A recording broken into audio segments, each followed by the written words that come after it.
Assalamualaikum warahmatullahi wabarakatuh. Waalaikumsalam warahmatullahi wabarakatuh. Apa kabar anak-anak? Baik, Alhamdulillah semua sehat baik ya. Alhamdulillah kita masih bisa dipertemukan di pertemuan kali ini mata pelajaran pendidikan agama Islam bab etos kerja pribadi muslim. Nah, jadi di pertemuan kali ini nanti Ibu akan menjelaskan mengenai etos kerja pribadi muslim, tapi sebelum itu Ibu akan memeriksa kehadiran kalian terlebih dahulu ya. Yang pertama, Karisa Putri. Ada? Ada. Yang kedua, Inas Maftuhatul Khairiyah. Ada. Yang ketiga, Kinanti Dianing Pramudia Wardani.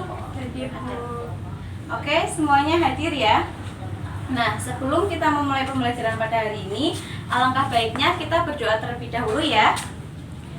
Berdoa dimulai. Berdoa selesai. Oke. Sebelum Ibu memulai pembelajaran hari ini, kita review terlebih dahulu mengenai bab yang kemarin ya. Kemarin mengenai bab apa? Berkompetensi dalam kebaikan. Oke. Jadi kita sebagai seorang Islam harus berkompetensi dalam kebaikan atau fastabiqul khairat.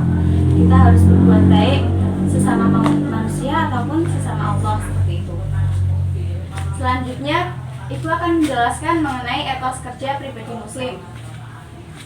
Yang pertama, pengertian etos kerja pribadi muslim.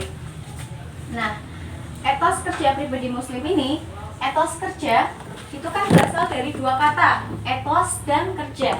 Nah, etos ini berasal dari bahasa Yunani yang berarti sikap, perilaku, karakter, ataupun yang lainnya yang berkaitan dengan sikap atau pribadi manusia. Sedangkan kerja adalah kegiatan yang dilakukan seseorang untuk menyelesaikan sesuatu dan menghasilkan sesuatu dan mendapatkan bayaran ataupun upah, seperti itu. Sedangkan etos kerja merupakan seperangkat sikap atau pandangan mendasar yang dipegang sekelompok manusia untuk menilai bekerja sebagai suatu hal yang positif bagi peningkatan kualitas kehidupan sehingga mempengaruhi perilaku kerjanya, seperti itu. Nah, etos kerja ini ciri-cirinya itu dia itu bisa memanage waktu dengan baik, seperti waktu untuk beristirahat ataupun waktu untuk bekerja. Dia itu bisa memanage waktunya dengan baik karena bagi dia waktu itu sangat penting, seperti itu. Lalu orang yang memiliki etos kerja itu biasanya dia itu orang yang jujur, yang mandiri, yang konsisten, yang memiliki komitmen, seperti itu. Lalu apa saja sih dalil yang menjelaskan mengenai etos kerja? Yang pertama adalah Quran Surat Al-Jumu'ah ayat 9-11, yang artinya, hai orang-orang yang beriman, apabila diseru untuk menunaikan sholat Jumat, maka bersegeralah kamu kepada mengingat Allah dan tinggalkanlah jual beli. Yang demikian itu lebih baik bagimu jika kamu mengetahui. Apabila telah ditunaikan sholat, maka bertebaranlah kamu di muka bumi dan carilah karunia Allah dan ingatlah Allah sebanyak-banyaknya supaya kamu beruntung. Dan apabila mereka melihat perniagaan atau permainan, mereka bubar untuk menuju kepadanya dan mereka tinggalkan kamu sedang berdiri. Katakanlah apa yang di sisi Allah lebih baik daripada permainan dan perniagaan, dan Allah sebaik-baik pemberi rezeki. Jadi maksud dari ayat ini adalah ketika kita sedang bekerja ataupun kita sedang berniaga atau berdagang ataupun kita lagi sibuk, tapi ketika sudah ada azan berkumandang untuk menunaikan sholat Jumat, maka kita harus memenuhi seruan tersebut. Kita harus bersegera ke masjid untuk melaksanakan sholat Jumat, seperti itu. Ketika kita sholat Jumat pun kita harus fokus. Kita harus fokus ketika beribadah kepada Allah, kita harus fokus mendengarkan khotib ketika berkhutbah. Kita mendengarkan, tidak boleh bicara, kita harus mendengarkan apa yang khotib itu sampaikan, seperti itu. Lalu ketika kita telah melaksanakan sholat Jumat, kita diizinkan oleh Allah untuk kembali melaksanakan aktivitas kita seperti berdagang, berniaga, bekerja, ataupun yang lainnya seperti itu. Yang penting ketika azan berkumandang kita harus memenuhi panggilan tersebut seperti itu.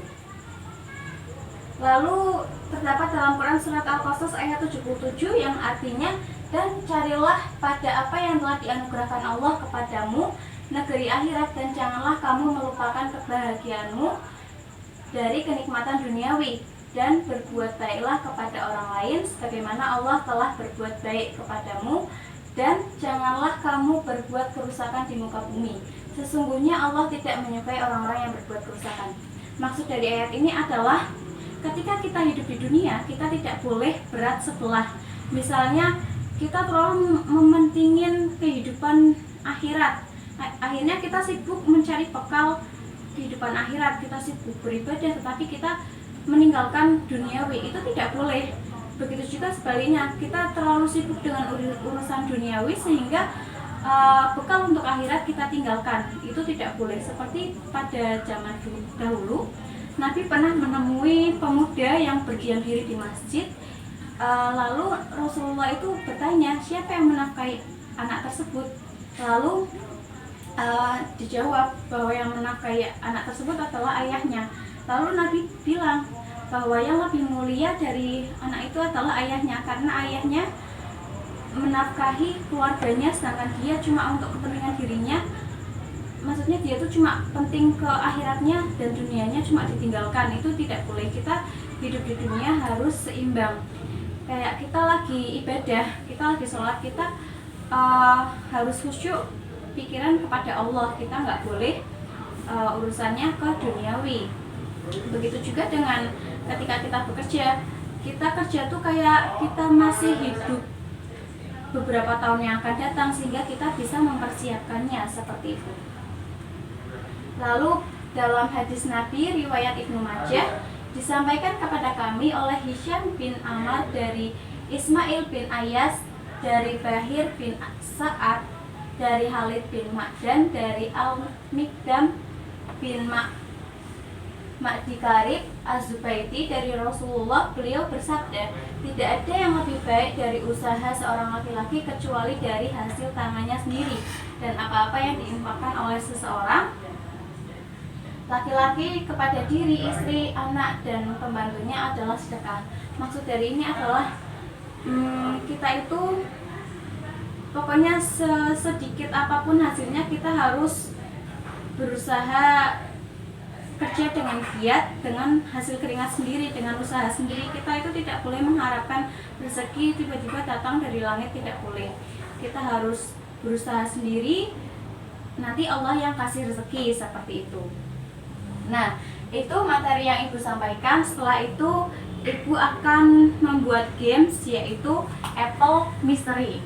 Ibu akan menjelaskan dulu ya. Apple Mystery ini nanti di dalamnya terdapat amplop-amplop yang di dalamnya terdapat pertanyaan dan juga jawaban. Nanti dari kalian maju satu persatu untuk mengambil suratnya. Lalu nanti setelah itu Ibu kasih waktu untuk mencari teman yang sesuai dengan pertanyaan dan jawaban yang kalian dapat tersebut. Nah, jika sesuai nanti akan mendapatkan aplaus dari teman-teman, tapi jika tidak sesuai maka akan mendapatkan punishment berupa menghafalkan surat pendek. Yang pertama, Nas, maju ke depan.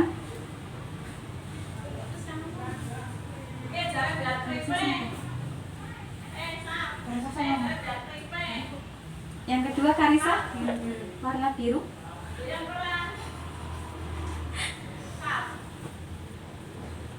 Yang ketiga Kinanti, monggo. Oke, materi ya. Setelah itu kalian bisa buka isi dari amplop itu, lalu kalian cari teman yang sesuai dengan pertanyaan dan jawaban tersebut.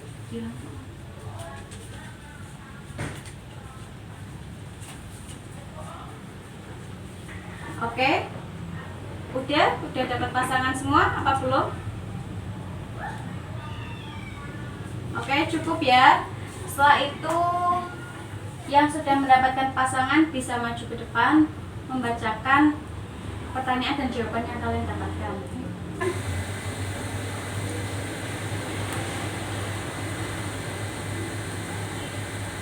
Bisa dibacakan?